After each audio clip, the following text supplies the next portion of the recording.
గౌరవనీయ తెలంగాణ రాష్ట్ర ముఖ్యమంత్రి వర్యులు శ్రీ రేవంత్ రెడ్డి గారు అవినీతి పరుడని, అనేక ఆర్థిక నేరాలకు పాల్పడ్డవాడనేటువంటి ఒక విషయం జగమెరిగినటువంటి ఒక సత్యం.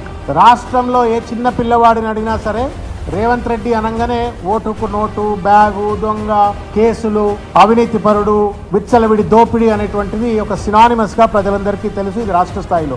కానీ రేవంత్ రెడ్డి గారి యొక్క ప్రతిష్ట, అవినీతి ప్రతిష్ట, దోపిడీ చరిత్ర ఇవాళ రాష్ట్ర స్థాయి నుండి జాతీయ స్థాయికి ఇవాళ ఎగబాగినటువంటి ఒక చరిత్ర చూస్తూ ఉన్నాం. కేసీఆర్ గారు ముఖ్యమంత్రిగా ఉన్నప్పుడు పర్ క్యాపిటా ఇన్కమ్లో, లేకపోతే జిఎస్డిపిలో, ప్యాడీ ప్రొడక్షన్లో, ఎలక్ట్రిసిటీ సప్లైలో, ఇంకా వేరియస్ డెవలప్మెంట్ ఇండికేటర్స్లో we are competing with the various chief ministers in the country. కానీ రేవంత్ రెడ్డి గారు విచ్చలవిడి దోపిడీలో, అవినీతిలో ఇవాళ పోటీ పడుతూ రాష్ట్రాన్ని ఎల్లలు దాటిపోయి ఇవాళ జాతీయ స్థాయిలో ఇవాళ పెద్ద పేరు తెచ్చుకున్నాడు. ఆ పెద్ద పేరు ఏందయ్యా అంటే ఇవాళ యంగ్ ఇండియా, నేషనల్ హెరాల్డ్ కేసుల్లో ఆయన కూడా ఈ అవినీతికి పాల్పడ్డాడు అని చెప్పని ఇవాళ ఛార్జ్ షీట్లో ఆయన పేరు రావటం, ఇది పూర్తిగా కూడా తెలంగాణ సమాజానికి, తెలంగాణ ప్రభుత్వానికి, సభ్య సమాజానికి సిగ్గుచేటైనటువంటి ఒక విషయం అని చెప్పని ఈ సందర్భంగా బీఆర్ఎస్ పార్టీ తరఫున మేము తెలియజేస్తా ఉన్నాం.